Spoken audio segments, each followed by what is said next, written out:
Ladies and gentlemen, welcome to the Above the Bar podcast, where each week we belly up to the bar with a new guest, find out what they do, who they are, and what makes them great. So sit back, relax, and enjoy.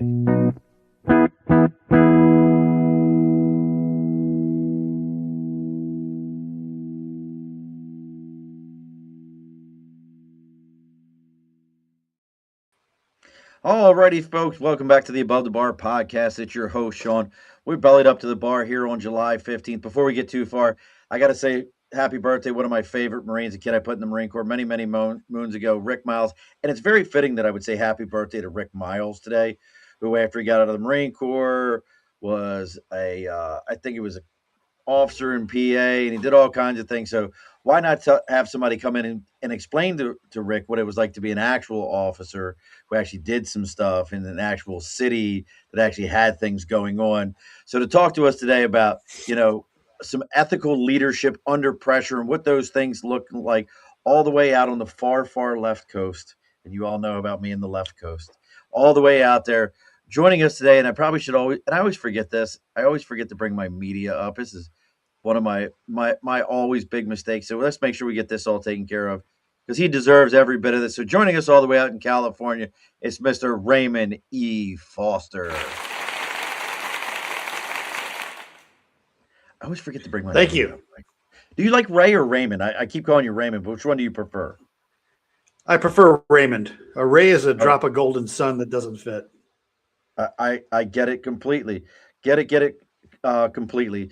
So we're going to be talking, like I said, about ethical leadership and under pressure. So before we get too far into all those kind of things, though, let's start here with taking care of the important stuff. So over my right shoulder, it's the big board for sticker and a cause. If you got something you believe in, something you're supporting, something you want other folks to know about. Oh, look, you already got people jumping in for you there, right? Derek, I don't know how to pronounce your last name, Derek, but yeah, Raymond Eugene Foster. He knows your whole, good Lord, he knew your whole government name. He's supposed to use my whole government name, but over my shoulders, a big board for sticker and a cause. If you got something you believe in, something you're supporting, something you want other people to know about, you can reach out to me on Facebook, LinkedIn, YouTube, Twitter, Twitch, Instagram, TikTok. I'll tell you where to send it. Our website is theabovethebarpodcast.com. Our email is theabovethebarpodcast@gmail.com. Send me out what you got going on. I'll read about you. Just like our last one, Timber Creek Speedway, we put them up on the big board. I'll let you know where to send that sticker to, and we'll read all about you. This is how we support each other around here. Next thing is we got to talk about the people that pay the bills around here, and that's Budget Blinds of East Greenbush, Hudson, Coxsackie, Schoharie, Clifton Park, and Delmar, North America's largest custom window treatment company. They're handling everything from blinds, shades, shutters, drapery, even do window tint. I've never seen a window they couldn't cover, so make sure you're giving them a call. And for the month of July, it is 25% off of all motorized window treatments. So if you got something big and you're trying to motorize it, or you're just like me and you like the idea of technology that you can just sit there and tell your smart device, and they're always listening, about raising and lowering your shades. They can do all that stuff for you. And as always, folks, if you tell them that you're there to belly up to the bar, they're going to give you another 5% off your entire order. So make sure you're reaching out to Budget Blinds of East Greenbush, Hudson, Coxsackie, Schoharie, and Delmar, North America's largest custom window treatment company. All right, there, Mr. Raymond. It's all done. All the bills are paid. How are you today, good sir? Excellent, brother. How about yourself? Any better, it would be illegal. Yep, I'd have to split in two if I got any better. That's it. I love it. See, that's a new one. I haven't heard that one. People always ask me how I'm doing. I tell them I'm stupendous, and they just smile at it. And I tell them it's the only word I found that if you say it to people, just tell everybody tomorrow, tell them that you're feeling stupendous. You'll feel better because you got to smile when you say it, and they'll smile right back at you. I promise that will happen. So, getting into a little bit of your background before we get too far, and if you guys are watching us live here, make sure you're giving a like, share, follow. Those of you I appreciate you over on Instagram real quick. You can drop questions in here. I can answer those. Raymond can answer those questions live here on the air. But if I, correct me if I'm wrong on all this. So, lieutenant in the Coast Guard. So, no, I was lieutenant of the police department. Oh, lieutenant of police. So, how far did you make it in the Coast Guard then? Oh, I said, man, that was an E4. I was I scraped barnacles off the boat. Were you bosun's mate? No, I was actually. They sent me to radium in school and taught me the valuable skill of Morse code back Okay. in the late '70s. Yeah, The I was a radium in listen, class, radium in third class. how many times do you watch movies when they're doing like they're typing things out like Morse code and trying to determine if they're Uh-huh. really doing it right or not? Do you ever do that? Well, absolutely. There's a British police show called Morse, Okay. and they if you listen to the theme of the music, it starts out and the Morse code uh, is his they're beeping out his name Morse. It's da da da da da da da dit dit dit dit dit. Only a goofball would know that. Hey, listen, someday that goofball skill, when the grid go if the grid ever goes down or any of those things, you might be one of the last of us to actually be able to communicate with anybody. So I get that completely. Oh, look at my girl over here from my Amtrak days. Throw a text in here, hello, my dear. So, so you were, so you were a lieutenant. I mean, that's got to be crazy. I mean, I'm going to start with that. Being a lieutenant in the LA Police Department. What when you were there, like any particular division, just normal patrols. Like what did you do over there? Well, I've started to write about that a little bit on one of my blogs, and I've actually started at the beginning of my career.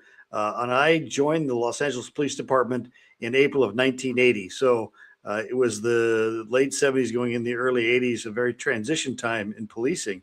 And so, really, the last of what I would call old school policing. I mean, when we left the police academy, you had a revolver, and you actually carried 20 cents in your ammunition pouch to make a phone call because you didn't have a radio, and 30 inches of hickory, Ah, which was the baton. And that was it. And so wow. policing was considerably different. And of course, over the 25 years that I was there, transition, I spent 9 years in patrol, and then 10 years as a sergeant and 4 or 5 years as a lieutenant. So pretty much the patrol experience was my ballywick. So I mean, so not nothing like I mean, God. So 1980 out there. So you really saw even the transition of Los Angeles. I mean, you saw, what we make movies about today, the epidemics of crack out there, and truly some pressure situations as people were going from, you know, oh, here comes the police, we're smoking weed on the front steps to, neighborhoods completely destroyed by that stuff. You really saw some true pressure. Sure, and well, that's not the when we talk about leadership, that's not the pressure I'm going to talk about, except maybe as Okay. a metaphor. But also to understand that time, you're absolutely right. When I worked Southwest Division in the early '80s, there was a homicide every night. That's it. There's going to be a homicide, 3 or 4 shootings. I remember my last night in 77th Division. I was the watch commander, and right out of the gate, I was on my way to an officer-involved shooting, and then there was a triple homicide over the other side of the division. Then there was another pursuit and a shooting. And so, Wow. but here's the difference that all goes away really rapidly. And what changes the nature of violence is not policing or the law, it's technology. Because as soon as pagers and then cell phones, drug dealing switched from defending territory to customer based. So you didn't need violence to defend your crack house any longer because somebody could call you, you could deliver it, you could cut the violence out. And so the drug dealing didn't go away; it just went different, and the violence was an unnecessary component to the service industry at that time. And so I saw that transition, and that's by the way, one of the first academic papers I wrote was defending space. Now, I mean, this is probably somebody's going to say I'm out of my mind here in a second, but I've always felt that from a entrepreneurial side, and what they kind of did it out here in New York when they legalized marijuana out here. They said that, and I disagreed with some of it, but they said the first licenses all were going to uh, people who had been locked up for marijuana related crime, or that whose lives have been changed. Like, so if I was selling weed and went to jail for 20 years and my kids were at home, they had the right to the early license. But they're some of the best and wisest entrepreneurs. You just said it. Why are we killing each other when really all we're doing is trying to serve a client base? And listen, folks, I'm not defending drug dealers. I'm not doing that. I'm just saying No, no, we're not there's doing a that. Yeah. yeah, I'm not doing that, but there is a business mindset to that that says, why are we trying to murderize each other when we can just let's just deliver this stuff. This is what we have a what is it, supply and demand situation. It's interesting the way you put that. And So but that in also all brings out for the title of this, it demonstrates the pressure. We don't when we think about pressure, it's not it's I'm not talking about leadership when there's an emergency. That's obviously probably pretty right. simple, really, when you think about it.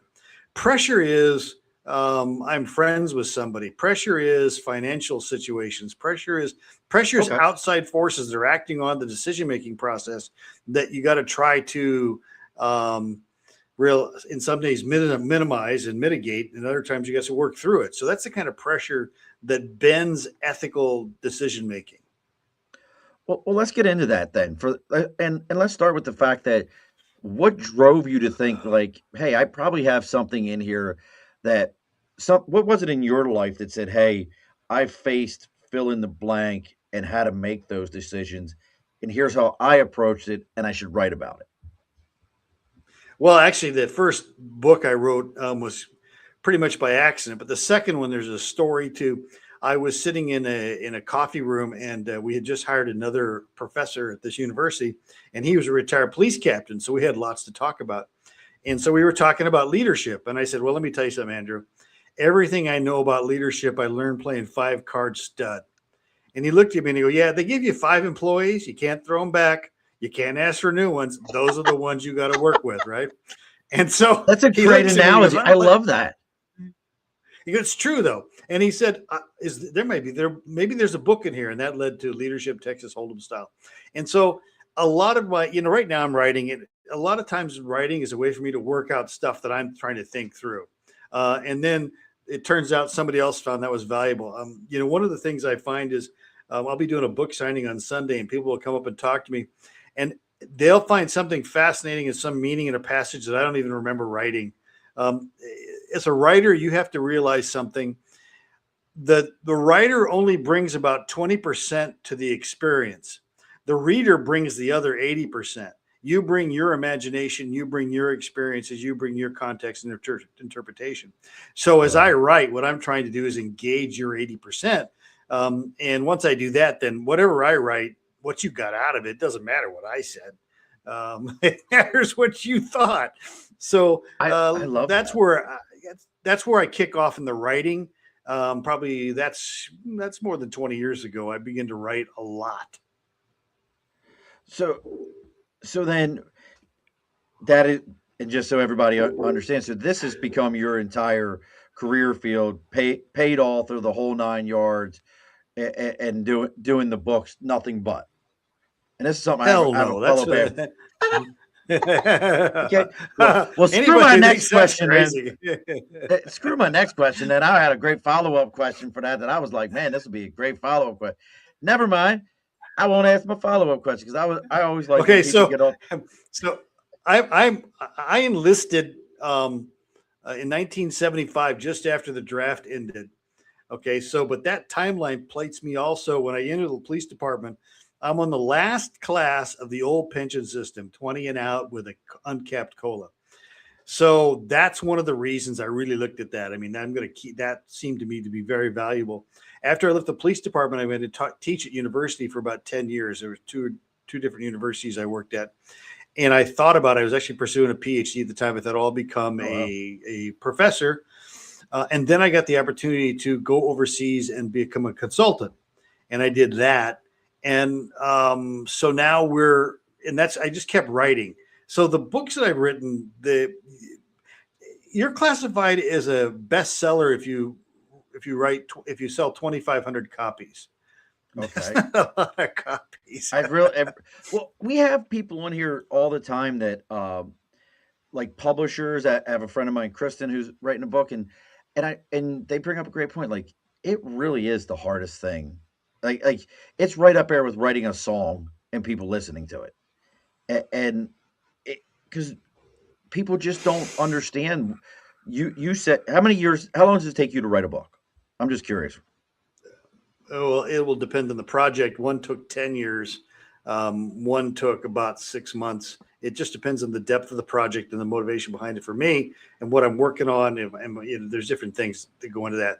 Um, yeah, the thing about writing is if I got anything out of writing, it was tougher skin because you go up on Amazon and look at the reviews. And so, one of the book I wrote 20 years ago, there was a brand new review on it. So there's probably 400 reviews. And the person said, I bought a used copy and it was in terrible condition. They gave me 1 star. Because of the copy they had nothing to do Yeah, with you. That's great. nothing to do with me.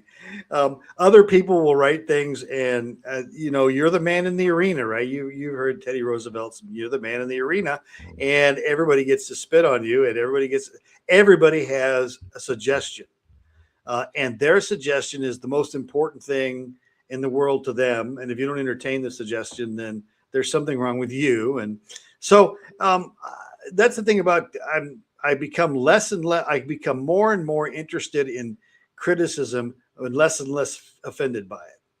I like it. To me, the guy. It's important that you hear all voices because even somebody stupid, a stop clock is right twice a day. You might as well know, right? This is absolutely the truth. Well, and let's talk about the title here. Temple Within. You're a Mason. I'm a Mason. You just say 19 years for yourself, 25 years for me. Um, we both have made that journey, and, and I'm always curious because even on here I've had people pop up and be like, I love seeing all the conspiracy stuff about Masons online. And then when I'm like, dude, I've been a Mason for 25 years, none of that's true. And they're like, that's because you're not at the right level. You're not a 48th degree. I'm like, that's not a thing. That's not a thing. You're not one of these special 98th degree. I'm like, that's a band 98 degrees. This is not what we're talking about. When putting this book together, and even putting yourself out there to put a title like The Temple Within, was there any apprehension as far as using that to start with? No, well, I didn't know what the book was. I wrote the book. So what happens is I become a master mason, and I never go through the line, to the officer's line. What I do is I show up on rehearsal nights, and I just learn the parts, and then and I'll do anything because I love doing it. I wanted to learn the ritual, and I knew that I wanted to be able to learn it, to be able to inculcate it, to be able to become part of me. I needed to give the ritual. Needed to give the ritual. The price you paid was getting in the officer's line. And one day, the guy was going to go from senior deacon to junior warden. Bows out. I raised my hand. I can qualify, and I go through the line. And my purpose was solely to do the ritual. That's all I wanted to do because it was so important to me to learn it. Afterwards, I began a course of Masonic education in my lodge. And the first couple of times to do it, it fails miserably. The first time we did, I remember there was golf claps. I remember looking at the guys. I go, they're not getting it because I went way, Too what deep. we might say, esoteric. Yeah, way too deep. So I retrenched and I thought, well, what can I do? And I thought, well, so much of our ritual comes from the King James Version of the Bible. So many of our men are familiar with the Bible, either culturally or religiously, that I will focus on those.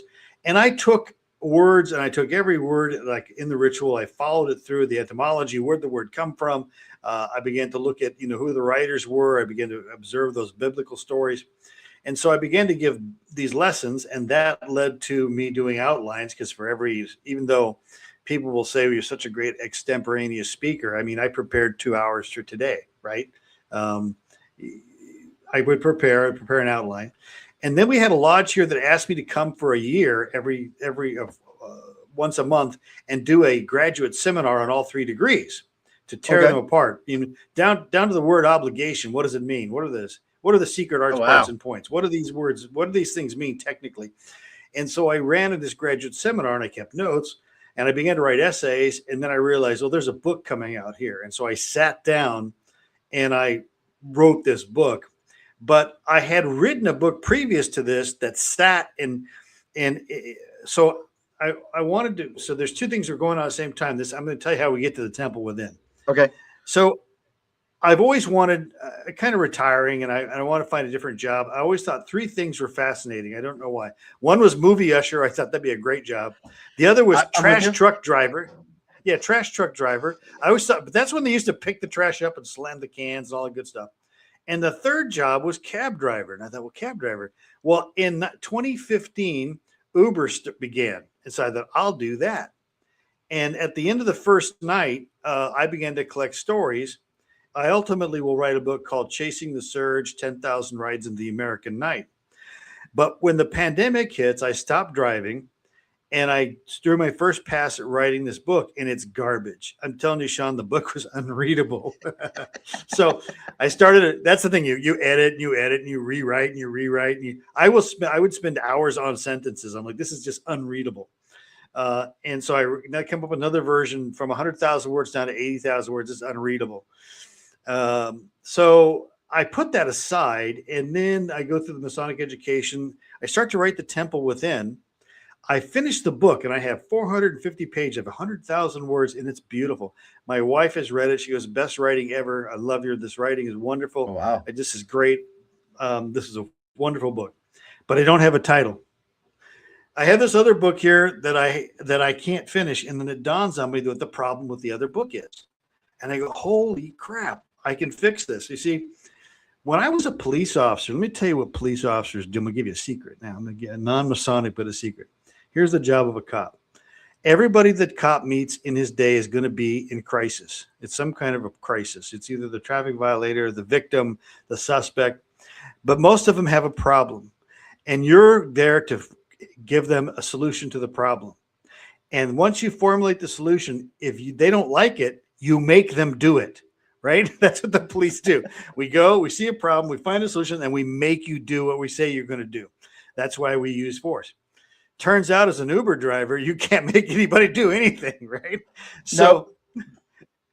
So I had to learn a whole new skill set. So the transition was not about the stories, was my transition in the Uber, learning a new set of skills. And then I realized what I was doing was I was building a different temple, and the Temple Within. And I thought, oh, that's when. So as I'm rewriting that Uber book, it dawns on me what the title is. They actually get finished at the same time, and one comes out in August and one comes out in September. I mean, they're right neck and neck, but they worked together because, again, these are about my journey as much as anything else. I'm going to tell you, I'm also very interested in that in the Uber book. I find that absolutely fascinating. I think it's because I come from the HBO Taxi Cab Confession days. I don't know if you remember that show or not, but that I sounds do. fascinating to me. I mean, and I also have to respect a lot of what you're saying when you say learning that different skills because we talked earlier, gunnery sergeant of Marines. I couldn't when I got out of the Marine Corps. It wasn't you do what I say because my chevron's bigger than yours. We move on. I had to learn to foster those relationships. And again, folks, if you want to know what Raymond has going on, you can look up his book. Temple Within comes out in August. That's the first one that's coming out, right? No, it's already out. They've both been Oh, out for Temple about a Within's year now. out. Okay, I thought you were saying Temple Within was coming out. I knew I would. I can't pull my notes up next to me, Raymond, because I put them in the chat, and when I put them in, I just grabbed your entire document and put it in, and now my notes won't pop up. So bear Oh with the my. guy. I'm sitting there, and I don't want you to think I'm a turd as I'm trying to read them off my phone, and I keep looking over here. So I just was like, you know what? I'll figure it out. We're just gonna go. So This is what live yeah, radio is like, folks. that's So, right. So and again, I've written 9 books. okay. So, and the most recent two though are the Temple Within and the what's the Chasing the what's the Surge. Chasing the Surge. So Yeah, again, Chasing folks, the I Surge, don't have any of 10,000 my notes. rides into the American Night. I have none of my notes. This is how great this is. I have none of my notes, and I'm trying to make this happen.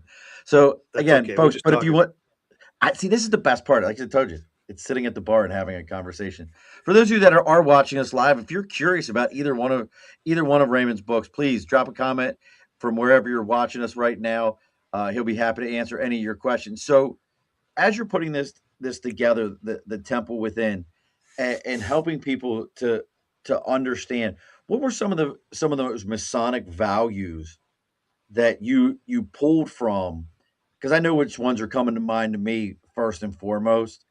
I know which one kind of came to my mind, which was I always think about if I'm going to wear my jewel, I'm letting the world know who I am.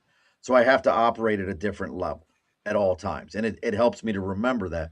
But for you, when you were writing this book, to help people to understand those outside pressures that make us make unethical decisions, when you were writing this, what were some of the things that you were using? Well, I think that, and this is one I like, the Masonic symbolism is a great way to explore different topics. And I've talked about this for Masons. We have the three pillars: wisdom, strength, and beauty. And we often talk about, and we'll tell you that, you need wisdom to build something, strength to be able to do it, and everything you do should be beautiful. But I think there's another lesson there. And then that is that um, for our lodge, a lodge ought to be wise enough to have deep education on what the ritual actually means and what we're doing. Strength ought to be finding pathways for participation for men that aren't the officer's line, because that's the weakest pathway of participation. And lastly, beauty is expressing the Masonic values in the community. And so if you take on the idea of your lodge becoming not a center of your community, but a center of the community, and you're expressing the beauty of holiness, the beauty of Freemasonry in your life, I think now you're at, as you say, you're above the bar there on the minimum of Freemasonry, right? Yeah, I got that. Yeah. Oh, you get So one of yeah, these. thank you This very is not going much. to work for. It's not going to work for me. There it That- goes. oh, oh You my. got you got to get one of those. So Absolutely. that's I think that's an operating principle for me. We have to understand that as we do represent Freemasonry. If we're going to proclaim, if you're going to wear your ring, if you're going to tell people you're a Mason, you represent all that whole value system and all of those Absolutely. men and all the men who've come before you. And that's the same thing. If you put on the uniform, come on. This I just wrote an essay on this, and it was it was a pivotal moment in the military for me. I was in A school, right, and I was learning Morse code, and a chief called me in, and we were 4 months into the school. I was falling behind, and I was going to get recycled. The class behind me, I was terrified of that. I was like 18 years old, terrified I'm going to get recycled. What a dumbass I was. So the It's chief the has me. scariest words we get told. We're like, you're gonna get recycled to the class behind you. Like, no, it's all over. That's right. No one cares. So there's you're probably an E6. I don't know, man. But he's standing there and he goes, "Let me ask you, I have two questions for you, Seaman." I said, "What's that, sir or chief?" And he goes, "Are you doing your best?" I go, "Yes, chief, I am." He goes, "Are you trying hard?" I go, "Yes, chief, I am." He goes, "That's the problem. Your best ain't shit. And I don't care if you try, because we're paying you to do. Right? I It's love not it. your values. It's not your goals. It's our goals. You got to meet our standards." And I realized I was moving from the world of a child to the world of an adult, which is that I have to meet the standards of the organization which I represent. And if you represent those, you've bought those, and you have a responsibility. And trying is, for an adult, doesn't matter. It's doing what matters. um, 100%. Nobody's tombstone says he tried hard. I don't know. I guess maybe it does. I don't know. No, I don't think anyone's does it. He gave it his all, but it just wasn't enough. Yeah, it didn't work out in the No, end. That's what it's gonna yeah, say. and I love this out of your book. Freemasonry is a journey inward. The rituals, the symbols, are guides pointing towards the middle chamber within ourselves.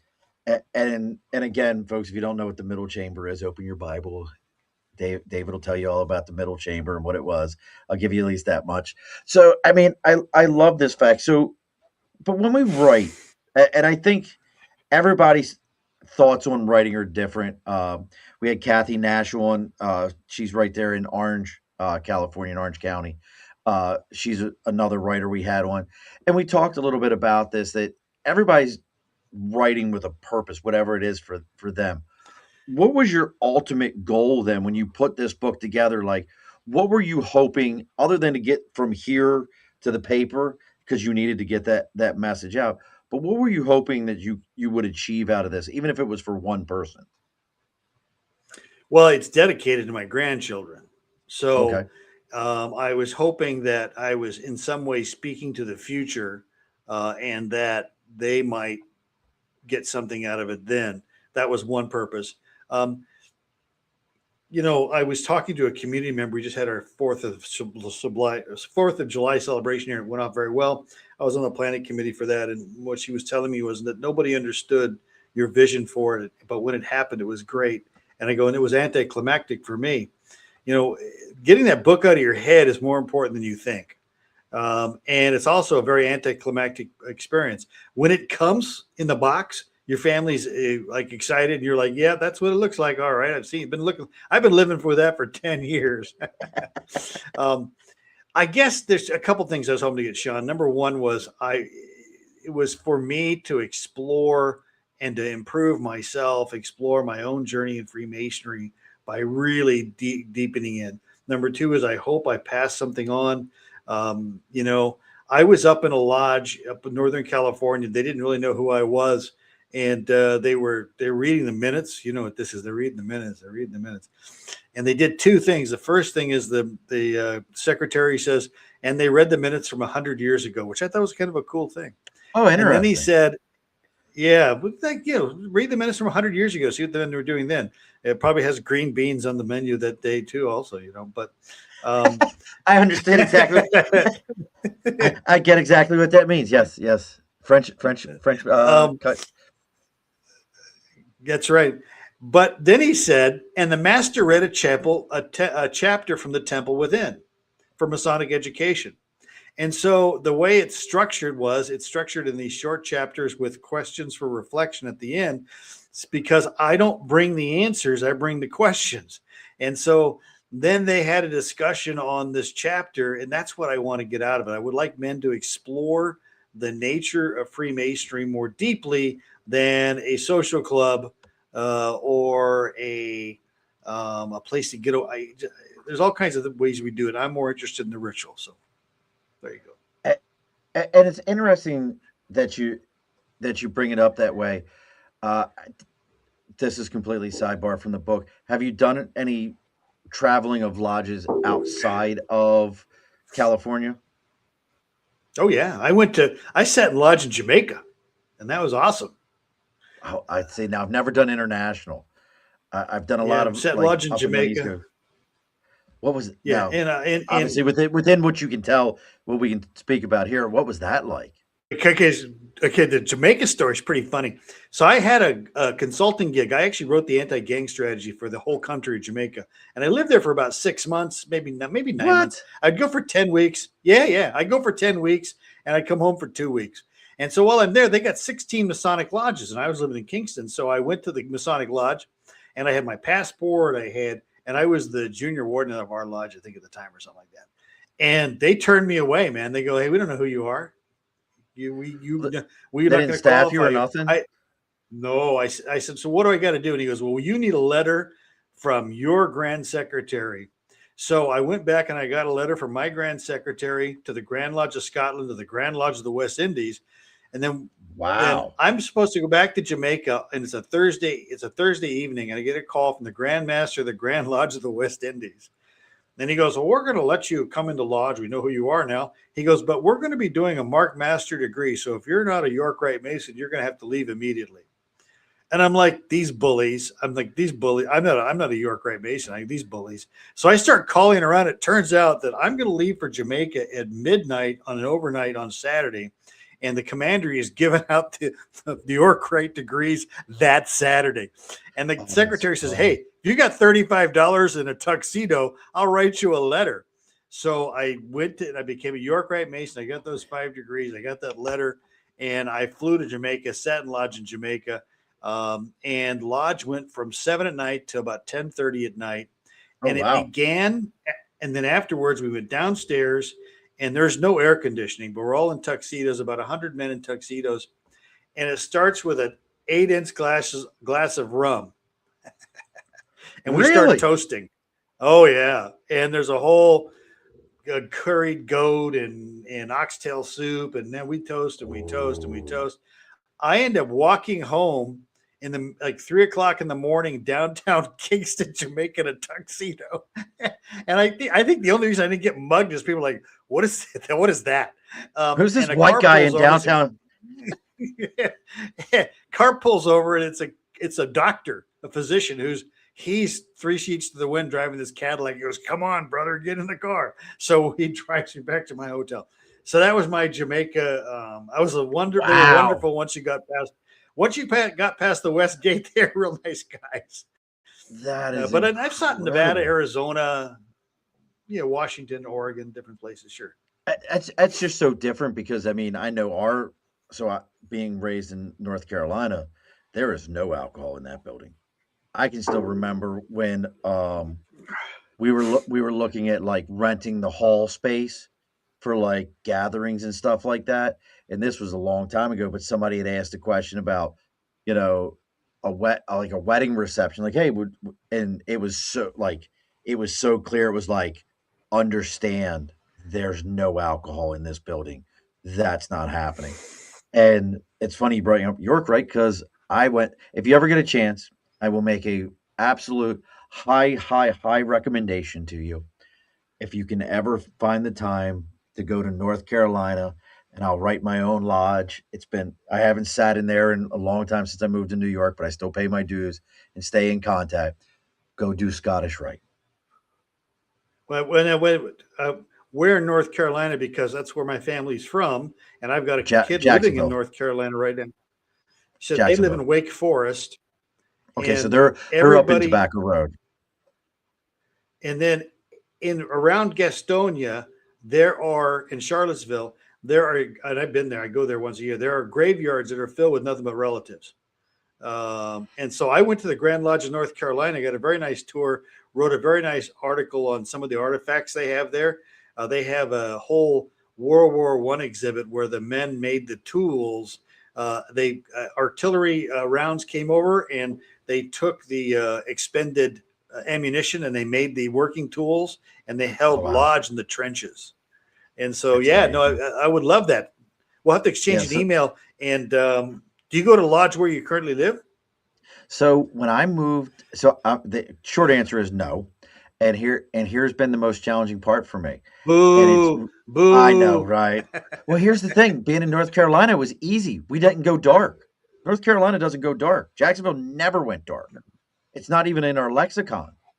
And I bet you every weekend or every Thursday, was it Wednesday or Thursday? God, it's been so long. Was a meeting, whether it was stated or not. It was a meeting. Something was going on. Some reason we needed to meet. And and I always say that Jacksonville, North Carolina, probably fills more lodges throughout the country than any other lodge because you get young Marines, they come through, they do their thing, and then they Mhm. get orders and they go somewhere else and they pay their dues and they demit to some other location. But when I got up here to New York, I'm outside of Troy, New York. When I got up here, I called the lodge so many times. I'm like, hey, when are you guys meeting? Oh, we're dark right now. I'm like, okay, well, let me know when you guys are back. Here's my information. I'd love to come and sit. It's always been the same thing. I've seen them close around here, but I will tell you, in if you get the chance, in New Bern, North Carolina, which is the birthplace of Pepsi, is where St. John's number 1 is. Mhm. And Yep. Did you freeze? Okay, I thought you Uh, froze on me for a second. Is St. John's number 1, and it's a 2-day thing for Scottish Rite, and at a minimum, you'll put on about 3 to 5 pounds eating because it is all good Southern cooking.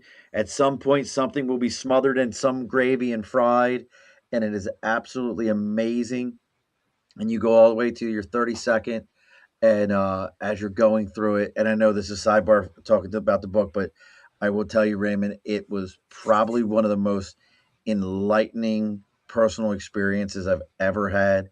And New Bern's an interesting place because at one point in time, if you didn't know it, New Bern was the capital of North Carolina, where the governor lived at was in New Bern mhm. before it ever was I did in know that. R- Raleigh or any of those places. So yeah, I I love it down there. It's the land of milk and honey. It's always made me happy in there. So there's two. The difference between the Scottish Rite and the York Rite. There's actually two primary differences. I think the York Rite is a Christian centered organization, whereas the Scottish Rite is a non-sectarian. But there's this is the most fascinating difference. The York Rite is a structured extension of the first three degrees. And it's written that way, and it goes back to the whole Royal Arch degree and the whole history and the there was a revolution in Freemasonry between 1720 and 1810, and a disagreement. That's why there's ancient accepted, free and accepted in our country. So the York Rite's the extension. The Scottish Rite is not necessarily an extension. What it is it's explaining things, but not in a chronological order. So it's giving you different lessons that Yes. flow from within the same symbology, but not chronologically as the York Rite attempts to do or the American Rite.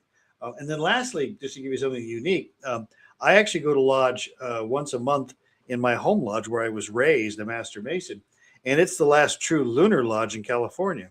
We meet What's on up? or I've never even before heard that the term. Saturday of the full. Yes, well, there are 62 lunar lodges left in the United States that I know of. I did a whole research project on that. These are lodges that your lodge probably was a lunar lodge at one point. You met on or before the full of the moon because that way at night men could walk home in the dark and Oh, the moonlight would get them home. And so in California, Mariposa number 24 is the last one that meets on or before the full of the moon. Some Ohio has 12, and some of them meet on or before or on or after. Some don't have any anymore, some states, but there's about 62 left. I actually queried 50 grand secretaries, 51 grand secretaries, and got myself in trouble doing that. But so I go to a lunar lodge. There's all kinds of these things about Freemasonry that are, I think, are fascinating that add to the flavor of everything. absolutely.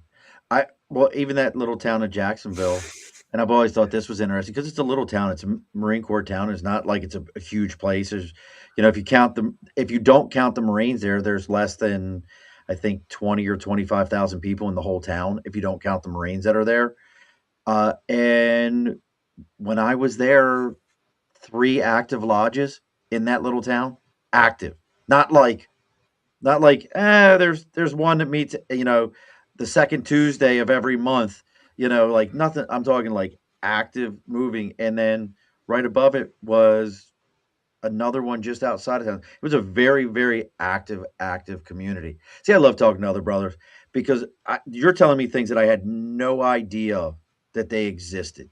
I had no idea. And you and I will talk about a couple things afterwards. I'm not going to talk about them here. If you want to know, folks, if you want to know, ask. That's all you got to do. Sure.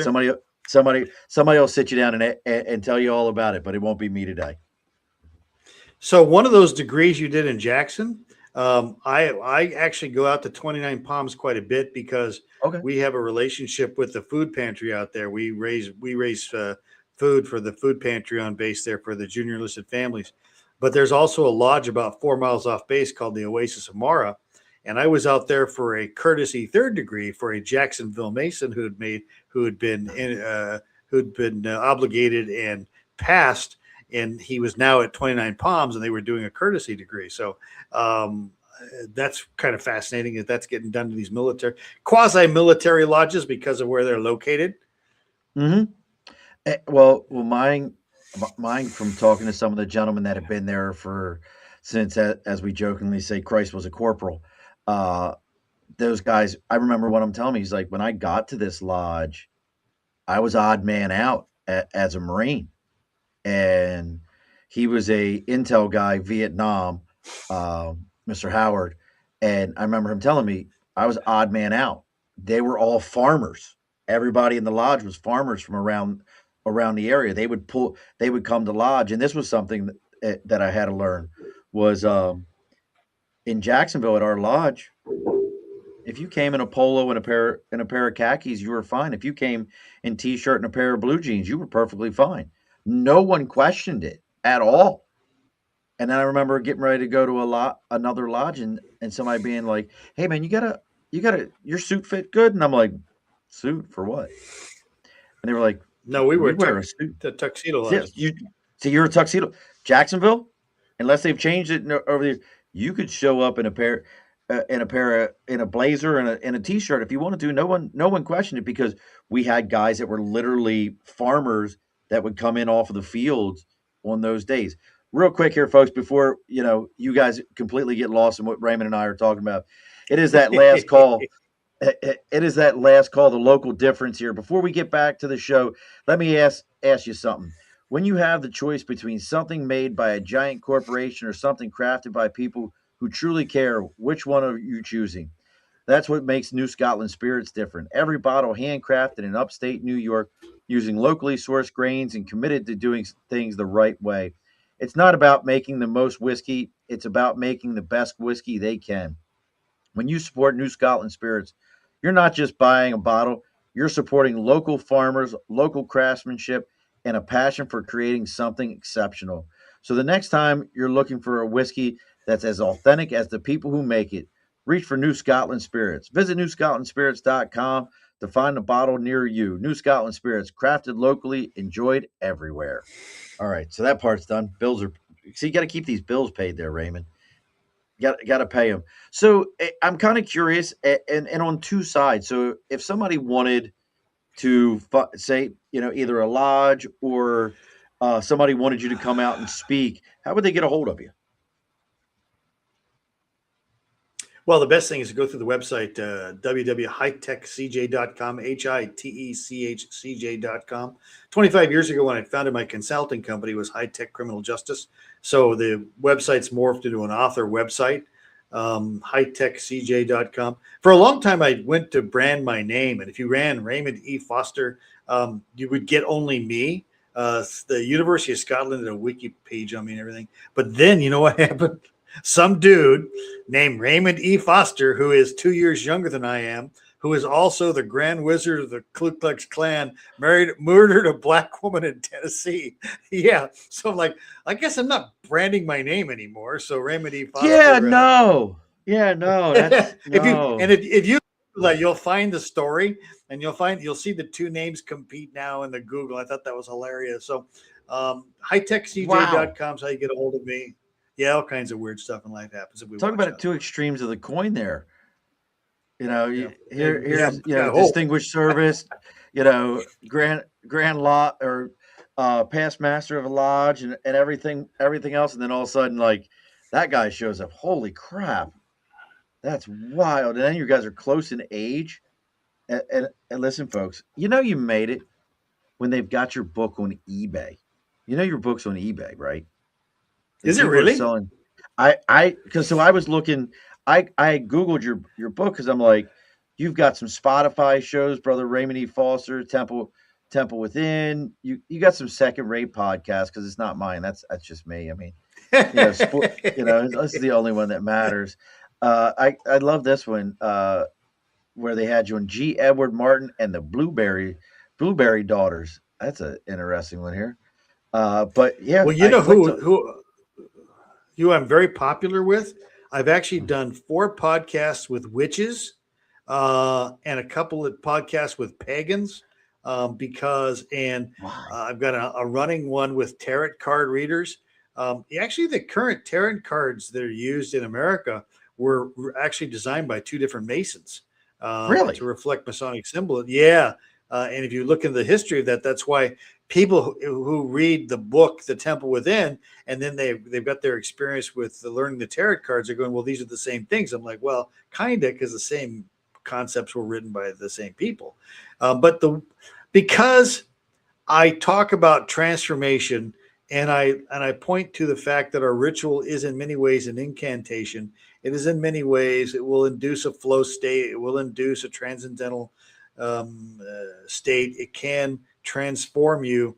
It has, anything that you don't understand is magic.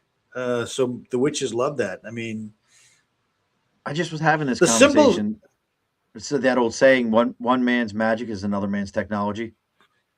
That's right. Yeah. And the symbols we have are a technology. They're an ancient technology to unlock the your inner potential. The job of the temple within is to build the best version of yourself. and the best version of yourself self changes, especially as you get older. You're clearly not as physical as you were in the past, but you can still have that best version of yourself today. And so that's the point of the temple within, is teaching how to build the best version of yourself. Um, uh, an ongoing project with me. And I will also tell Masons, I don't consider myself a master Mason technically. And I'll tell you why. In the old operative Masons, when you were a fellow craft or a journeyman and you wanted to become a master Mason, what they required of you was for you to produce a piece of work to show you'd mastered the skills. And that was called your masterpiece. And so I asked, man, I go, if your job as a Freemason is inner development, personal development, is that your masterpiece? Are you complete? Oh, Is it's that the beautiful. complete? Is that the complete um, uh, Ashler? Are you done? And they're like, no. And I go, then why are are you a master mason, or are you a fellow crafter? Are you on the journey? I think we're all on the journey, and someday maybe we become master masons. I don't know. Brother, that's probably one of the most beautiful ways I've ever heard that put. Yes, you've earned the title, but have you truly made your masterpiece? Which you don't get to be a 33rd until then. I mean, No. that's such a beautiful way of putting it. I love that, dude. That's Raymond. You definitely own a thesaurus. There's no doubt in my mind about that. You own a thesaurus because you've already hit me with a few words here, and I think your next book should be almost a philosophy book here, Masonic Well, philosophy. the temple within is a philosophy book. It is. Okay, that makes absolute sense here. But yeah, man, if you want to know, somebody's selling your book for $36.45 on No, eBay. I'm telling you that's right now. Hold on. Let's see if I can share this. wait. If I hold on, let me see if I can figure out how to do this. Well, because Let's on see. Amazon, a hard copy is only $29. Share screen. Bum bum bum. Google share. All right, so it's gonna pop up. And I don't know if it's zoomed in enough, but here it is. Masonic lessons on integrity, patience, and spiritual growth invites readers into the symbolic heart of Freemasonry, where they were the building of a temple. $36.45 in stock, free delivery, 30 days returns. Right there. Wow. That's you. Wow. So somebody's getting a nice cut off your book, brother. And this I like. There's an Wow. audible version of it. No, there's no audible version of it. Somebody's got an audible. It says here, join us. Oh, this is somebody's podcast. Join us as we discuss the new books. This is somebody else's podcast. Yeah. I like I've great done about cover. 40 podcasts. Yes, isn't that Yeah, wonderful? that is a great cover. I mean, I'm just putting it all out here for everybody to look at. See if I can get a bigger version of the cover for people to see. Yeah, that's it. That's one of the things I did like about it. I did like the cover. I like Like the it. whole Like color you did. scheme. Yeah, it's definitely pretty cool. Like this is definitely eye catching. It's either somebody's going to think like, if they don't, but here's the problem. I'm going to tell you the only thing I see here. If somebody doesn't read this, they're going to think it's another one of those. What were all those movies? National Treasure. They're going to think this is like in the National Treasure series. I'm going to tell you that now. Like at any minute, And somebody's going to and read this. I It's like an adventure book. well, that's okay as long as they buy it. Somebody once said to me, uh, somebody said to me, I had a master of Valad say to me, he goes, I'm gonna read your book after the first year, and I go, I don't give a shit if you read it, but I'd like you to buy a copy. I don't make any money if you read it. Okay, you buy 4 copies and put them up on the shelf, be fine by me. I mean, You, that's the you can truth of keep it. you can keep coffee tables from leaning over for all I care. Just buy a Hey, couple copies of it. buy buy them for gifts. I don't. So buy them. And I tell you what. And the other thing is that we get a lot of Facebook comments that's Luciferian and all that good stuff. And I love those so idiots. when I get those comments, I encourage people to buy copies and burn them. Yeah, that's a great. Listen, if you're absolutely right, buy 2 copies. You might need extra kindling. Don't worry about it. I love those idiots. Yeah, There's nothing else. It's that is the true power of the internet right there. Is people that yeah, are like, yeah. That's true. "Don't you know?" And I'm like, "Do you know you live in a?" This is my favorite when I'm like, "You know you live in a Masonic country," and they're like, "What?" No, I don't. I'm like, yeah, let me go ahead and break this one Yes, down you to you. do. And they're like, yeah, I don't think you realized that, did you? They're always a pain. So listen, folks, as we always say around here, if you're finding Raymond through me or me through Raymond, please take your time, like, share, follow, all those things. You got a LinkedIn if somebody wanted to reach out to you on LinkedIn there, Mr. Raymond? Oh, did we lose you for a second there? Oh, So, but uh, just for a second, I think sometimes the internet way. Do you want a Masonic or a leadership lesson, or them tied together at the same time? Before we go, well, you know what? I would probably let's take the tied in version. okay. So here's the tied-in version of this. I spent some time thinking about this. I wrote a piece on this recently. Um, Somebody said a long time ago, and it's attributed to a Spanish philosopher, that if you chase butterflies, they will run away. But if you build a beautiful garden, the butterflies will come. And if they don't come, you'll still have a beautiful garden. So my point of that is that when it comes to leadership, if you work on your personal character and you work on your own value system, you may someday be called upon to make a great decision, and you'll be prepared for it.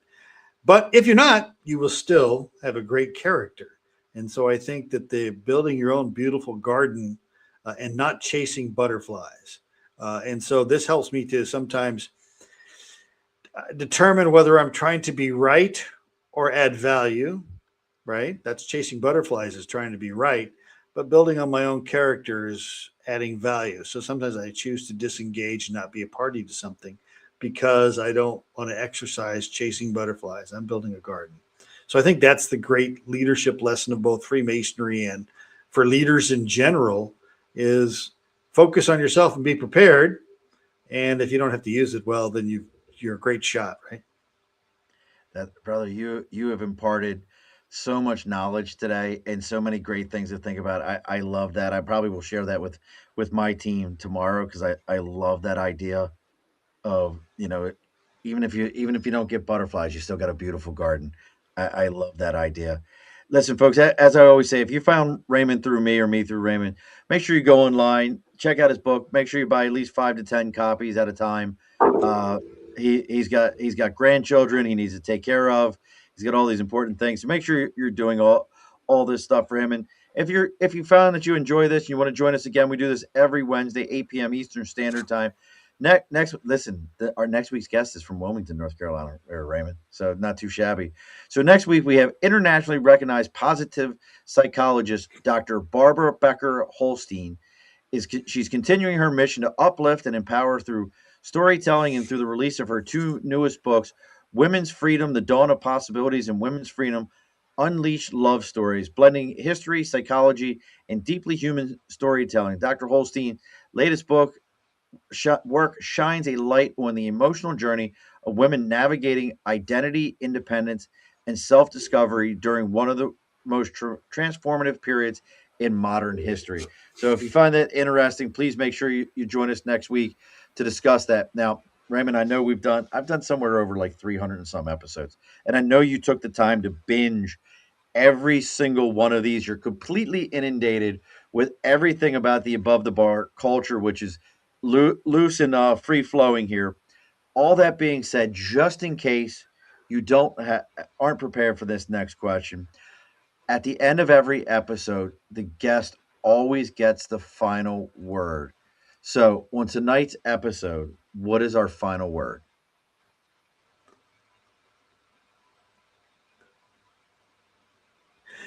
The Masonic lesson of the three steps, you're missing the point of it. You are the man in the middle, looking at who you were yesterday and who you're going to become tomorrow. Invest in yourself so that you're the person you want to be tomorrow. Alrighty, folks, be sure to push your stool. This has been a Second Front podcast presentation found on Apple, Spotify, and wherever podcasts can be found.